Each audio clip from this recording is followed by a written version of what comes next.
I want you to picture something for me. Close your eyes for a moment and imagine standing in the dining room of the home you built with your own hands. A 4-bedroom, colonial on Riverside Terrace in Houston's 3rd Ward. The same house you carried your wife over the threshold of in 1989. The same house where your son took his first steps. The same house where you buried your grief after Dorothy passed. Now imagine standing in that dining room, in your pajamas at 7:14 on a Tuesday morning in October, watching a woman you have known for less than 8 months pick up your bowl of tomato bisque soup, a bowl you made yourself, from scratch, the way Dorothy taught you, look you dead in the eyes and hurl it onto your hardwood floor. "Get out, sir," she screamed. The bowl shattered against the baseboard. The soup spread across the floor like something bleeding. And then, before the silence could settle, Duke, my 7-year-old black Labrador, the dog Dorothy picked out at the Second Chance Animal Shelter in Pearland, the Christmas before she got sick, trotted in from the hallway, sniffed a mess, and started licking. I stood there. I did not move. I did not raise my voice. I did not reach for my phone. I just stood there and watched Duke lick my floor. And in that moment, that strange, humiliating, absolutely surreal moment, I felt something that surprised me completely. I didn't feel rage.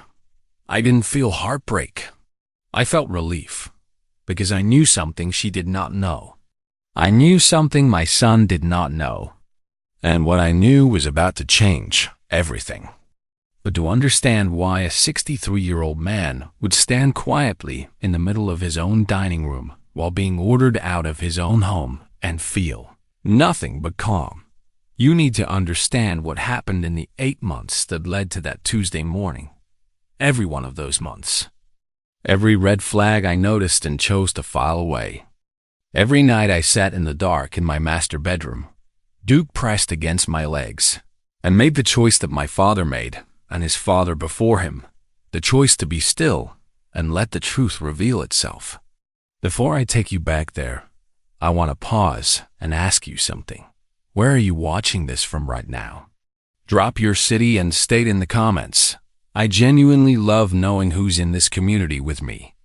And if you've ever had to exercise patience when everything inside you wanted to react, hit that subscribe button and leave a like. Because what I'm about to share required every ounce of patience I have ever possessed in 63 years of living. This is my story. Let's go back to where the lie began. 8 months before that soup hit my floor. My name is Robert James Whitfield. At the time this story begins, I was 63 years old, 7 months into retirement after 31 years as a senior civil engineer and founding partner of Whitfield and Associates Engineering Group, a firm I built from a single borrowed office on Main Street into a 12-person operation that had overseen infrastructure contracts across Harris County worth a combined total of $340 million. Highways, drainage systems, municipal water projects. I had spent 3 decades pouring the kind of work into this city that outlasts the man who does it. And I had poured just as much into my home, my community, and my faith. I am a member of Wheeler Avenue Baptist Church on Dowling Street, where I have served on the finance committee for 19 years. I am a life member of Alpha Phi Alpha Fraternity, Texas Southern University Chapter, class of 1985. I coached Little League Baseball at Emancipation Park for 11 years. And I was, for 34 years, the husband of Dorothy Ann Whitfield, née Patterson, the finest woman I have ever known in my life. Dorothy passed away on March 3rd, 2 years before this story begins. Ovarian cancer, stage 4, diagnosed 11 months before she left us. In those 11 months, we lived more deliberately than we ever had. We drove to Galveston on Saturday mornings and ate shrimp on the pier and watched the pelicans. We flew to Atlanta for the Alpha Phi Alpha Centennial celebration and danced in the hotel lobby at 2 in the morning, like we were 30 years old. We held hands in the oncology suite at MD Anderson Cancer Center on Holcomb Boulevard and talked about what mattered and what didn't. And we came to a remarkable agreement. Almost nothing mattered except what we already had. When she was gone, she left behind a house full of her spirit, a son who had her eyes and her stubbornness in equal measure, and a black Labrador named Duke, who still padded to her side of the bed every single morning out of pure muscle memory. My son, Darnell Marcus Whitfield, was 38 at the time this story begins. He works as a senior project manager for a commercial real estate development firm in Midtown Houston. Darnell has Dorothy's eyes, my shoulders, and a personality that has always been more comfort-seeking than confrontational, which I say not as a criticism, but as a fact. I have known about my son since he was 7 years old and would rather talk his way out of a problem than stand his ground in it. His wife, Candace LaRue Whitfield, née Holloway, was 35, working in medical billing administration. She was sharp, organized, and had an energy about her that filled every room she entered, whether the room wanted to be filled or not. They had been married 4 years. They lived in a rented 2-bedroom apartment in the Galleria area, about 12 miles from my house on Riverside Terrace. We were close, or at least I believed we were. Darnell called every Sunday. He came by for dinner twice a month. In the months after Dorothy died, he came by more. I appreciated that in ways I still don't have the full vocabulary for. There is something about having your grown child sit at your kitchen table on a Wednesday evening, eating leftover rice and beans, not saying much, just being present. The way men who love each other know how to be present for each other. That carries a man through grief in ways no therapist's appointment ever could. It was Darnell who suggested the idea, 2 months after the funeral. He was sitting at that kitchen table one evening, and he said, "Dad, we've been talking about it, me and Candace. We think it might make sense for us to move in for a while, just to help out. Make sure you're good." I looked at him across that table and felt something I had not felt since. Dorothy's diagnosis, the kind of gratitude that lives just behind the breastbone. My son wanted to come home. I said yes the same night and meant every syllable of it. Candace and Darnell moved into the guest suite on the 2nd floor in early May. And I want to be careful here, because Candace was not a villain the moment she walked through my door. She was a woman with strong opinions and a gift for reorganizing other people's spaces in ways that made those people feel quietly rearranged. She reorganized the kitchen within the first week. She moved Dorothy's Spode china collection to the garage because it was taking up space in the cabinets. She replaced the gardenia candles Dorothy had kept in the hallway, the ones I'd been buying from the same shop on Westheimer for 15 years, with something she called Ocean Breeze that smelled like the inside of a rental car. I said nothing about any of it. Grief and adjustment, I told myself. People settle in differently. I gave her time, and I chose not to catalog her choices as anything more than a different way of living. Then, 6 weeks after they moved in, Candace brought up the housekeeper. "Robert," she said. She never called me Dad. "This is a big house for one person to maintain. I know someone who does domestic work. She's bonded, experienced, comes with references, and her rates are completely reasonable. I think you'd benefit from the help." The woman she described was Yvette Simmons, 39 years old, originally from Beaumont, Texas, currently renting in Pasadena. Candace said she had used Yvette for various jobs over the past 2 years and trusted her completely. I told Candace, calmly and directly, that I did not need a housekeeper. I had been managing this house for 2 years by myself. Longer, actually, since I had taken on the household responsibilities well before Dorothy passed, back when she was too ill to do much beyond sit in her chair by the window and tell me what I was doing wrong in the kitchen. I was fine. The house was clean. Candace smiled. It was the smile of someone who has already decided the answer and is simply waiting for you to come around to it. "Just try her 3 days a week," she said. It'll free up your time for your walks, your church work, your projects." She paused. "Dorothy would have wanted you to have help, Robert." That was the sentence that ended my resistance. Not because it was true. Dorothy would have wanted me to make my own decisions, but because I was still raw enough from losing her that hearing her name deployed like that loosened something in my chest before I could stop it. I said yes. And the following Wednesday morning, Yvette Simmons arrived at my front door on Riverside Terrace carrying a canvas tote full of cleaning supplies and a smile that didn't quite reach her eyes. Duke sniffed her hand, wagged once without conviction, and walked away. I noticed that. I filed it. In the beginning, Yvette was professional in every way that counted. She arrived at 8 on Mondays, Wednesdays, and Fridays. She cleaned methodically and quietly. She called me Mr. Whitfield. She stayed in her assigned rooms and left at 5 o'clock with a polite goodbye. After 2 weeks, Candace suggested, as a bonus, framed as helpfulness above and beyond, that Yvette could also cook on the days she was there. I agreed, because the path of least conflict was available and I was still willing to walk it. The first thing I noticed and dismissed was how often Yvette and Candace spoke privately. In the laundry room, the back hallway, in the car when Candace drove her home. Not hushed, not overtly secretive, just separate in the way that old friends separate themselves naturally. I told myself they were friendly.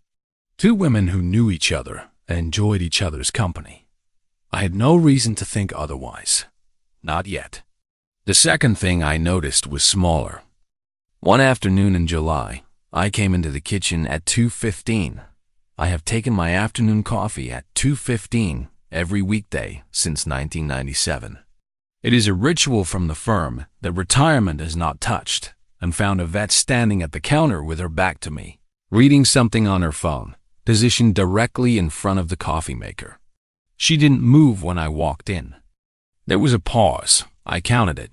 4 full seconds before she stepped aside, without an apology, without acknowledgement, without a word. I made my coffee and said nothing. I filed the 4 seconds away with the dog's lukewarm greeting. The third thing I cannot dismiss. It was a Sunday evening in August.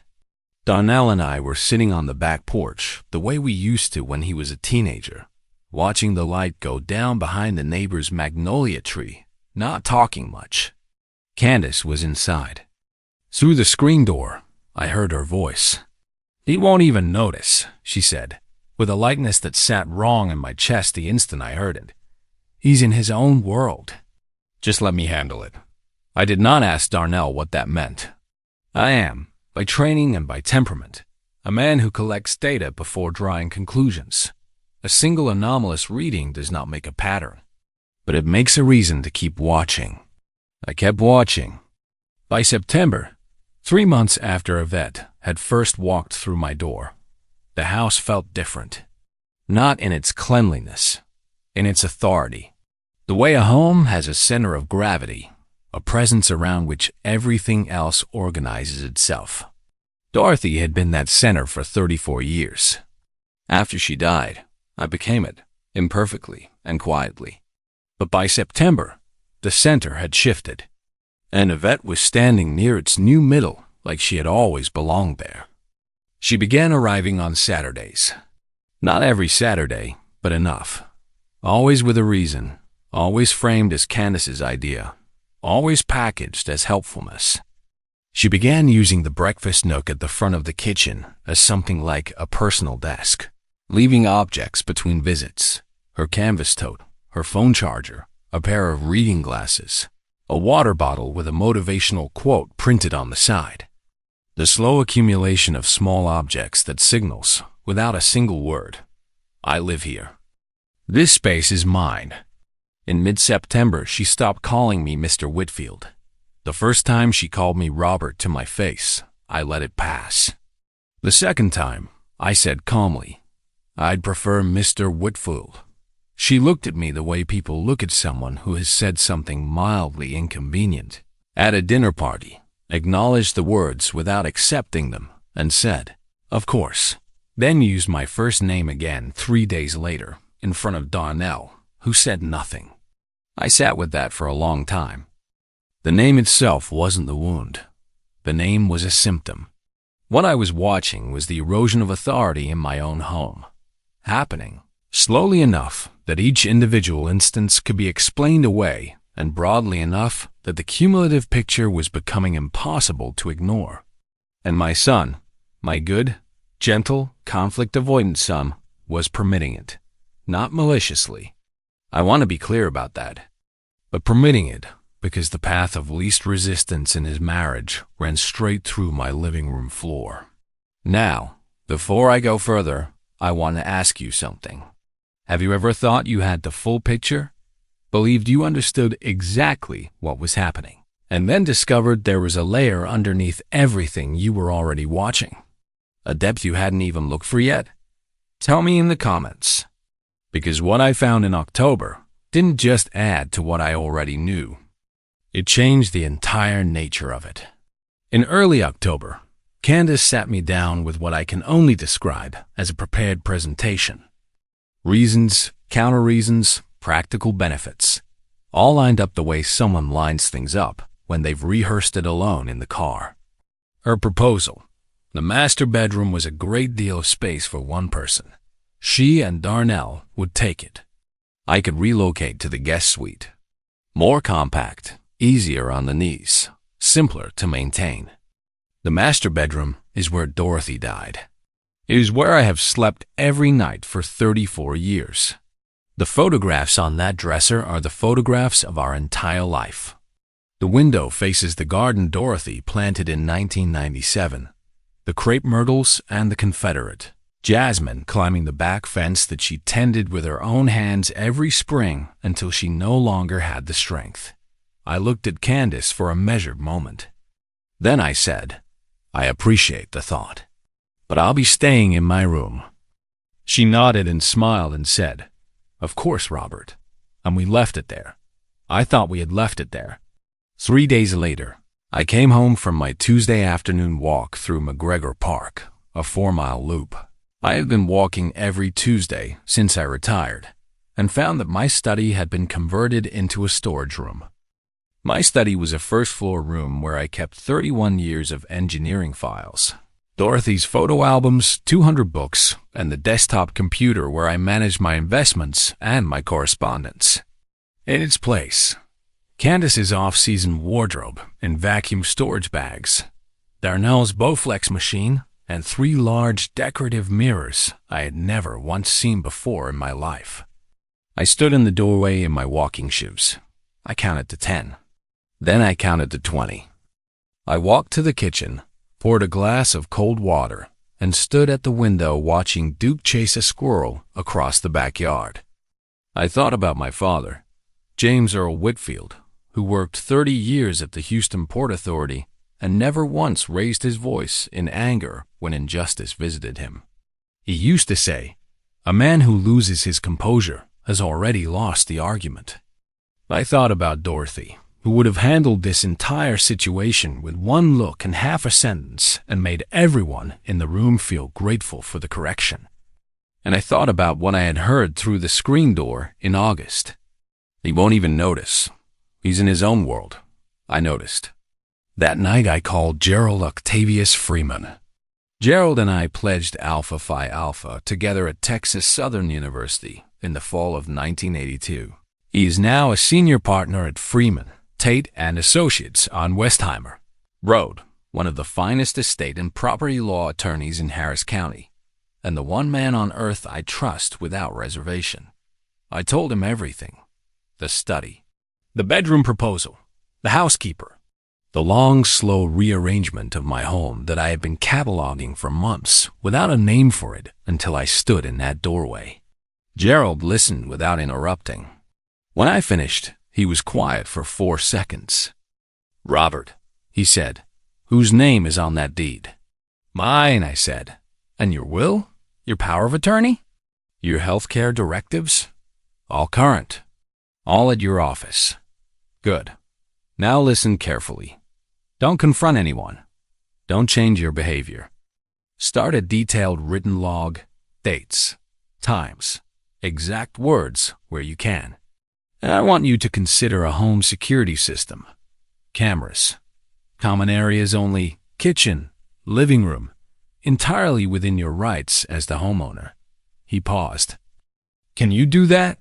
I've been doing half of it already, I told him. Good man, Robert. Are you all right? I looked around my master bedroom. Duke was at the foot of the bed. On the dresser, Dorothy looked at me from our wedding photograph. 34 years old, cream dress with seed pearls at the collar, eyes full of that particular light I have never seen in another human being before or since. I'm better than they think I am, I said. That was the truest sentence I had spoken in months. I ordered the Arlo Pro 4 security system from Amazon the following morning. 4 exterior cameras, 2 interior units positioned in the kitchen and the living room, and had the packages delivered to my neighbor, Patricia Elaine Boudreau's address next door. Patricia was 71 years old, had lived beside me for 22 years, and had been bringing me covered dinner plates twice a week since Dorothy passed without once being asked. She didn't ask questions when I came to collect the boxes. She just said, "Come get them whenever you're ready, Robert." That is what 40 years of showing up for your neighbors looks like. That is the kind of community that doesn't get built overnight and cannot be taken from you. I installed the cameras on a Wednesday afternoon while Daniel was at his office in Midtown and Candace had taken a vet somewhere in her Nissan Pathfinder. I said nothing to anyone in the house. I was within my complete legal rights. This was my property, my walls, my name on a mortgage I had paid off in full in February of 2011. I did not have to wait long. On the third night after installation, I sat down after dinner and reviewed the living room footage from that day. What I saw on that recording changed the architecture of everything I thought I understood about what was happening inside my home. Candace and Yvette were sitting on Dorothy's sofa. The cream-colored sectional she had reupholstered at the shop on Alameda Road in 2017 because she said the original fabric had lived its life. They were sitting close together, comfortable in the particular way that people are comfortable with someone they have known their entire lives. They spoke for 47 minutes. The audio was clear. I watched it once. I called Gerald. I watched it again. "She's not just a housekeeper," I said when Gerald answered. "Tell me," he said. "She's Candace's first cousin," I said. "They grew up together in Beaumont. Same grandmother. Their mothers are sisters." I heard them reference it at least 3 times in the recording. I paused. Candace told me she was someone she'd used for odd jobs. She gave me the impression of a professional recommendation, a distant acquaintance. She never told me this woman was family. Gerald exhaled slowly. "What else did you hear?" I looked at my notes. My handwriting was steady. 31 years of engineering reports in high-pressure conditions will give a man a very steady hand when it counts. "They're talking about the house," I said. "Property value, market timing." Candace cites the zip code -77,004. She says the third ward is appreciating faster than people realize. She mentions a number, at least 780, meaning the listing price if the house sold today. I looked at the next line in my notes. And then she says, and I have this verbatim, "Once he decides to move to a smaller place or a facility, we're set." The silence on Gerald's end lasted 5 full seconds. "Robert," he said quietly, "I need you to copy that footage tonight. Encrypt a file and send it to me. Keep a separate backup somewhere outside that house, not in that house. Tonight." "Already thinking it," I said. "This is bigger than a housekeeper overstepping," Gerald said. "If there is any conversation happening about a facility, any suggestion that your capacity is diminished, that your decision-making is impaired, that is a different legal exposure entirely. We need to be certain your documents are absolutely airtight and that no one in that house has access to modify them without your explicit consent. My documents are with you, I said. I know. I'm pulling them first thing tomorrow, and we'll go through them line by line on Friday morning. 10 o'clock. He paused. And Robert, don't give them anything. No change in behavior? No reaction? Not yet. Let them believe they are invisible to you. I can do that, I said. Good, he said. Because if they're planning what I think they're planning, patience is the only thing that dismantles it without burning the whole house down in the process. I told him I had patience to spare. What neither of us knew yet, what I was about to discover in the 2 weeks that followed, was that what I had found on that recording was only the first layer. Underneath, it was something I hadn't anticipated. Something that would make the converted study and the displaced china and the Sunday phone calls between cousins look like the opening paragraph of a much longer and far more calculated story. But that is where we pick up in part 2. In the 2 weeks that followed Gerald's call, I did not sleep more than 5 hours any given night. Not from anxiety. I want to be clear about that. From focus. There is a particular kind of wakefulness that comes over a man when he understands the full dimensions of what he is facing and has made the decision, quietly and without drama, to address it with precision. Engineers know it. It is the same alertness you carry when a structural calculation is off by a margin small enough to ignore and large enough to kill someone. You do not panic. You go back to the beginning and you find every assumption that led you to the wrong number. I went back to the beginning. Over the next 14 days, I reviewed every piece of footage my Arlo system had captured. I reviewed my household bank statements going back 6 months, the shared expense account at Frost Bank that Candace had proposed opening in June, framed as a convenience, a way to manage household costs without the awkwardness of asking me for every grocery run. I had agreed to it. I had deposited $3,000 into it in June and another $2,000 in August. I had not reviewed the statements in detail because I had trusted the arrangement. I reviewed them now, with a highlighter and a yellow legal pad and the same methodology I would have applied to any financial audit at the firm. What I found was not dramatic in any single line item. That is the sophistication of it.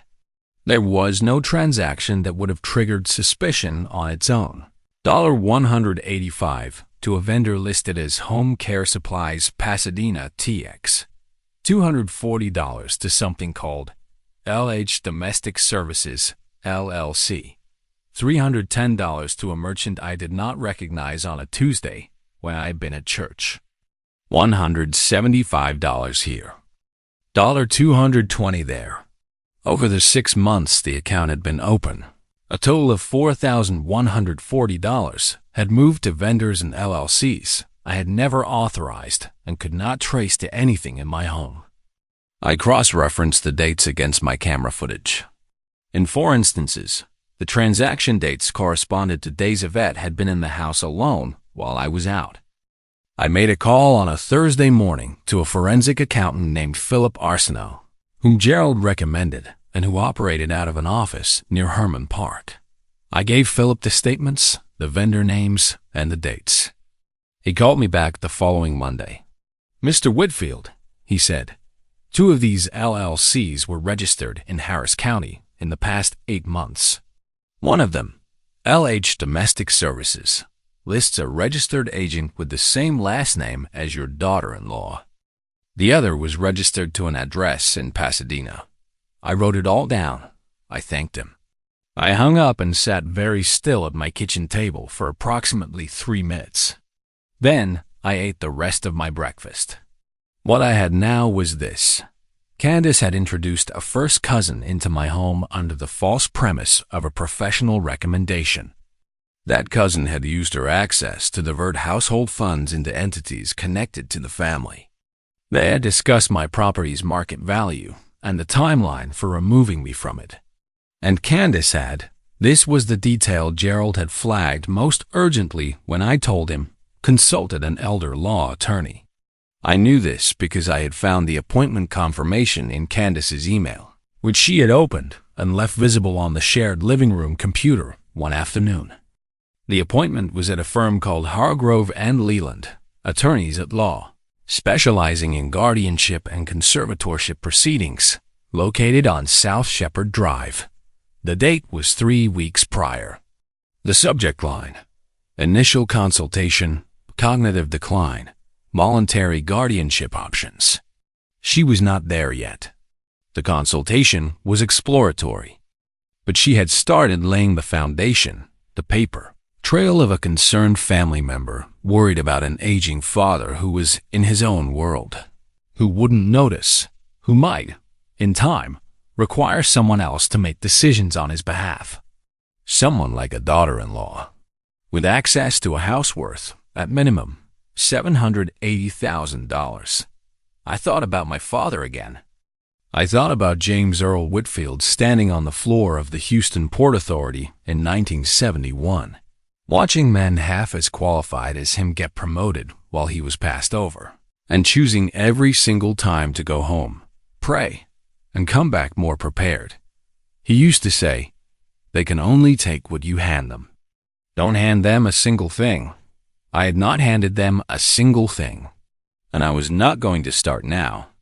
That Friday morning at 10 o'clock, I sat across from Gerald Freeman in his office on Westheimer, mahogany desk. Photographs of Houston on the walls. His alpha paddle mounted near the door where it had been since 1994. And we built a strategy together the way we used to build things at Texas Southern, methodically, layer by layer, nothing left to chance. We started with the legal foundation. The deed to 4217. Riverside Terrace was in my name alone and had been since Dorothy and I purchased the property in 1989. Dorothy's estate had been fully probated. There were no claims, no co-signers, no encumbrances. Gerald confirmed that no court would entertain a guardianship petition without a formal medical evaluation demonstrating incapacity, supported by documentation from treating physicians. My primary care physician at UT Health Houston was Dr. Marcus Ellington, whom I had seen twice since the fall. I was physically healthy, cognitively sharp, and completely functional. Gerald drafted a letter to Dr. Ellington as a precautionary measure, establishing a documented baseline of my mental and physical capacity. Signed, dated, filed. We then addressed the household account. Gerald sent a formal letter on firm letterhead to Frost Bank, flagging the account for audit and notifying the bank that unauthorized transactions had been made. Copies went to Gerald's file and to my own safe deposit box at the Chase branch on Alameda Road, the same branch I had used since 1993. And then Gerald said the thing I had been preparing myself to hear. "Robert, you're going to need to talk to your son before this moves to a formal proceeding. He needs to hear it from you first. Not from a letter, not from a lawyer. From his father. I knew he was right. I have known it for 2 weeks. Knowing something is right and being ready to do it are two separate things, and I want to be honest with you about that distance, because my son was not a villain in this story. Donnell was a man who had made the mistake of choosing comfort over clarity, and who had trusted his wife in ways a husband is supposed to trust his wife, and who was about to discover that the trust had been weaponized against his own father. The conversation I was about to have with him was going to cost both of us something we could not get back. I asked Donnell to come by on a Saturday afternoon when Candace was at her sister's house in Sugar Land. He arrived at 2 o'clock. I made us both coffee. We sat at the kitchen table where his mother used to grade Sunday school papers, and I set my laptop in front of him, and I pressed play. I watched my son's face change as he watched the footage from the living room camera. I watched him see his wife and her cousin sitting on his mother's sofa, talking about his father's house like it was a transaction waiting to close. I watched him hear the words, "Once he decides to move to a facility, we're set." I watched the color leave his expression and something harder and sadder take its place.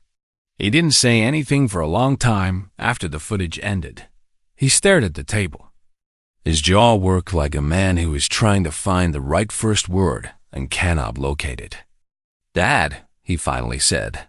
"I know," I said. "How long have you?" "Long enough," I said.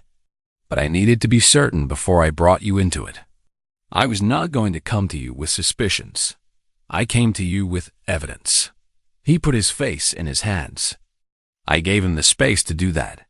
There is a grief that comes from discovering that someone you loved completely has been capable of something you did not believe them capable of.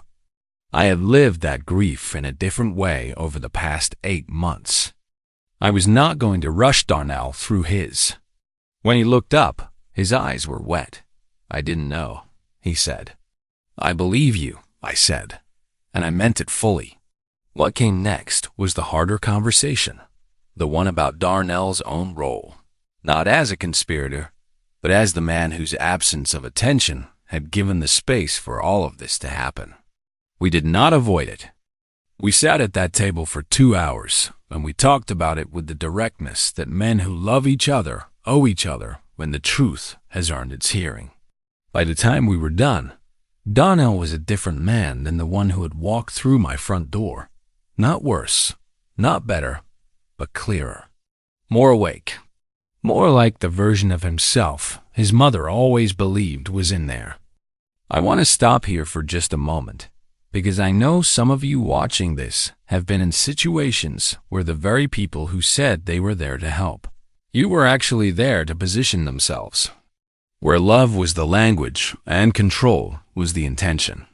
If that's your story or someone you know, I hope what's coming next gives you something to hold on to. Drop a comment below and tell me what you think a man should do in this moment. And if you haven't subscribed yet, please do. This community is built on exactly these kinds of conversations. Darnell confronted Candace that Sunday evening. I was not present for it. He did not want me to be, and I respected that. What I know is what Darnell told me the next morning, when he came by at 7 o'clock and sat at my kitchen table with the expression of a man who has not slept. Candace did not confess. She pivoted, with a fluency and a speed that told me she had rehearsed for exactly this scenario. She turned the confrontation back on him. She said that Robert was becoming difficult to manage, that she had only been trying to protect the family's long-term interests, that Darnell was choosing his father over his wife. And then, this was the part that made Darnell's voice tighten when he told me. She said that she had been keeping a record. She had been documenting concerning behaviors, incidents of forgetfulness, episodes of what she called aggressive irritability. She had dates written down. She had told her sister about them. She was prepared.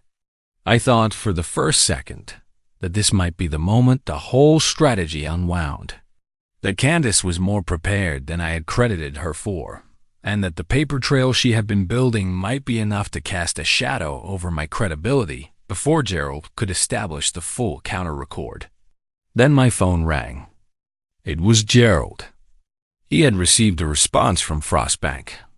Philip Arsenault's review had been completed. The 2 LLCs, Elch, Domestic Services, and the second entity registered in Pasadena, had been traced through their registered agents to a single operating account. Deposits from my household expense fund had been the primary source of income to both entities over a 6-month period. Neither entity had produced any documented services to my address, and the registered agent for LH Domestic Services was listed as Yvette Renee Simmons of 4401 Burke Road, Pasadena, Texas. Candace had not just brought her cousin into my home. She had been paying her cousin through accounts funded with my money for services that did not exist, through legal entities her cousin had created for exactly this purpose. That was not a family member overstepping. That was fraud. "We're ready," Gerald said. "Yes, we are," I said. 2 weeks before the confrontation. Let me tell you what the house felt like in those final days, because I think it matters. I behaved exactly as I'd behaved for the previous 3 months. I woke up at 6. I made my coffee. I read my Bible. I took Duke out to the backyard. I was courteous to Yvette when she arrived on her scheduled days. I spoke to Candace at dinner without tension. I called Darnell, who was now in the difficult position of knowing what he knew and having to behave as if he didn't until the legal pieces were positioned. That required something of my son that I don't take lightly. It required him to sit across from his wife at the dinner table and wait. He did it for 3 weeks without breaking. I am proud of him for that. Yvette, meanwhile, had become bolder. With the confidence of someone who has been told the outcome is already arranged, she had moved from subtle displacement to something approaching open authority. She reorganized my pantry without asking. She canceled a grocery delivery I had scheduled without telling me, replacing my items with a different order I did not recognize. She turned the thermostat down to 68 degrees on October evening, and when I turned it back to 72, she turned it back down again before I had left the room. I said nothing. I noted the date, the time, and the behavior in my journal. The same journal that was already 62 pages long.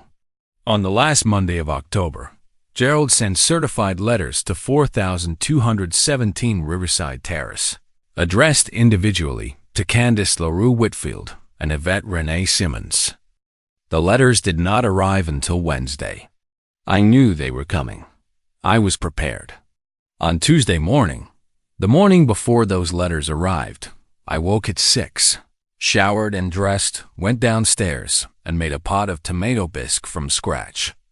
Dorothy's recipe, the one she had written on an index card in her handwriting that still lived in the recipe box on the counter. Diced tomatoes, vegetable broth, a half cup of heavy cream, fresh basil from the pot on the windowsill. I made a full pot. I ladled a bowl. I sat down at my dining room table at 7:08 a.m. and began to eat. Darnell was at work. Candace had left at 6:45 for an early appointment. It was just me, Duke, and the house. Yvette arrived at 8. I heard her come in through the side door, heard the familiar sounds of her settling in, bag on the breakfast nook counter, key set down, phone charger plugged in. A few minutes passed. Then she walked into the dining room. She stood in the doorway for a moment, looking at me with an expression I can only describe as proprietorial, like someone who has arrived to find an unexpected obstacle in a space they have already mentally redecorated. "Mr. Whitfield," she said, though the formality sounded different now, forced, like a costume worn poorly. "Mrs. Candace wants me to let you know that she'd prefer if you checked with me before using the kitchen in the mornings, so I can plan around the cooking schedule." I set my spoon down. I looked at her. I let the silence sit between us for a long moment, not to intimidate, but because I wanted her to hear what I was about to say with complete clarity. "I'm sorry," I said. "The kitchen schedule," she said. "She wants it coordinated." "Yvette," I said, "this is my home. That is my kitchen. My name has been on this deed since November of 1989. I do not coordinate my breakfast schedule with anyone." Something moved across her face. Not guilt. It was past guilt by then. What I saw was the expression of a woman who had been told the transition was nearly complete, and who had been given, perhaps, a role in accelerating it. A woman who had decided that the man sitting in front of her no longer had the authority he believed he had. She walked to the table. She looked at the bowl of tomato bisque. She picked it up. "Get out, sir," she screamed, and she threw it. The bowl shattered. The soup bled across my hardwood floor. The sound echoed off the walls of a house that had stood on Riverside Terrace for 35 years. Duke came trotting in from the hallway, looked at the mess with his particular Labrador equanimity, and began to lick. I looked at Yvette. I looked at Duke. I looked at the soup on my floor. And I felt, in that moment, the relief I told you about at the very beginning of this story. Because what she had just done, in full view of 2 interior cameras positioned exactly where I had positioned them, was hand me the final piece of a case that was already complete. I stood up from my chair. I did not raise my voice. I did not tremble. I spoke the way my father spoke when the truth had made all other volume unnecessary. "Thank you, Yvette," I said. She stared at me. Whatever she had expected, an argument, a retreat, tears, a phone call to Candace, it was not this. It was not a 63-year-old man in his dining room, surrounded by the photographs and the furniture and the garden of the life he had built, looking at her with absolute calm. I walked to my bedroom. I picked up my phone. I called Gerald. "It's done," I said. "We have everything we need. Let's proceed." The certified letters arrived the following morning. Gerald had copies hand-delivered to both Candace and Yvette, at the house and at Yvette's Pasadena address respectively. The letters outlined, in precise legal language, the unauthorized financial transactions traced to LH Domestic Services, LLC, and the second Pasadena entity. The fraudulent nature of Yvette's introduction as a professional recommendation when she was in fact the first cousin of the referring party. The guardianship consultation at Hargrove and Leyland made without medical basis, and the unauthorized conversion of my study. The letters gave formal notice that Candace and Darnell were to vacate the master bedroom and return the residence to its prior configuration within 30 days.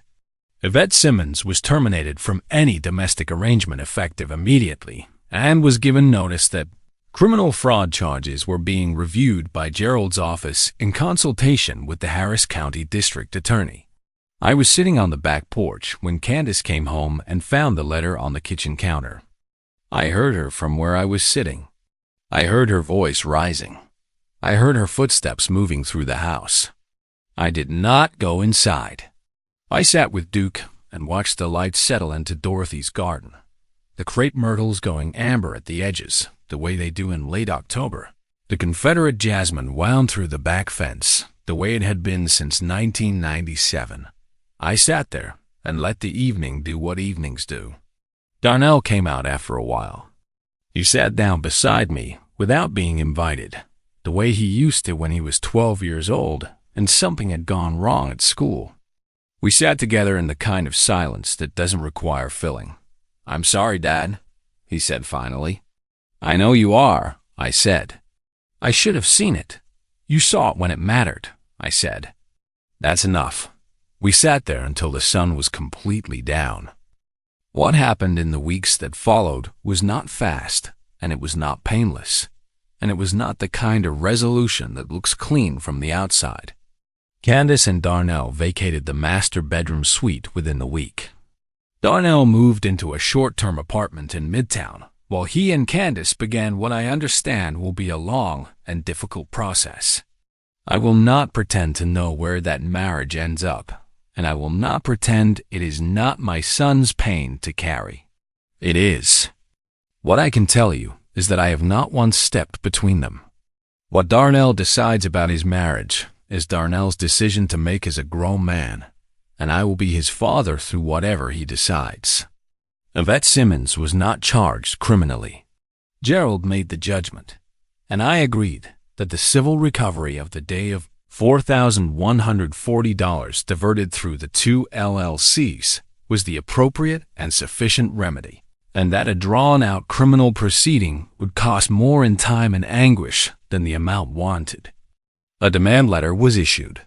The funds were returned within 3 weeks, certified check through Yvette's attorney. I donated that $4,140 to the Wheeler Avenue Baptist Church Building Fund in Dorothy's name. The church sent me a certificate. I put it in the frame where the mirror used to hang in my study, the study that is once again my study, books back on the shelves, Dorothy's photo albums back on the credenza, engineering files back in the cabinet where they belong. Candace's guardianship consultation produced nothing. Gerald filed a formal response with Hargrove and Leland, establishing my documented capacity and issuing notice that any petition for guardianship pursued without medical basis would be contested with the full evidence record we had assembled. I have heard nothing further from that firm. And my house minus 4,217 Riverside Terrace, Houston, Texas, zip code 77004, is mine again. The way it has always been. The way it will remain until I decide otherwise, on my own terms, in my own time, with full command of every faculty God gave me. Patricia Elaine Boudreau brought me a casserole the Friday after everything settled. She stood at my front door in her housecoat and said, "I don't know exactly what went on in there, Robert, but I know you handled it right." I thanked her. I walked back inside and sat at the kitchen table and made myself a cup of coffee at 2:15, the way I have every weekday since 1997. Duke put his head in my lap. I looked at the window, at the garden, at the Confederate jasmine on the back fence that Dorothy planted, and that still comes back every spring without being asked. Because something rooted that deep does not leave just because the seasons get hard. There is something I have learned in 63 years of living that no engineering degree, no professional success, and no amount of money could have taught me on its own. It is this: character is the only thing that compounds. Everything else can be taken, diminished, misrepresented, converted into a storage room, thrown on the floor. But the slow accumulation of a life lived with integrity, the choices made in private, the patience exercised when no one is watching, the dignity maintained when someone is actively trying to strip it, that builds something no court can adjudicate and no Cousins LLC can invoice. My father knew that. Dorothy knew that. And I know it now in my bones in a way I didn't before 8 months of learning it the hard way. If this story found you today, I am grateful. If it found you because you're in the middle of something similar, someone in your home who has forgotten it is your home, someone who has mistaken your patience for absence of awareness, I want you to know, they are not as invisible as they believe, and you are not as alone as this season may feel. Take care of your documentation. Take care of your relationships. Take care of your house, not just the physical one, but the one inside you that no one else has a deed to. Thank you from the bottom of my heart for watching this all the way through. If this story moved you, share it with someone who needs to hear that patience wins. Subscribe to this channel if you haven't already, and leave your like so these stories reach the people who need them. I'll see you in the next one. God bless you. And God bless every man and woman who ever stood their ground with dignity when the world was telling them to hand it over.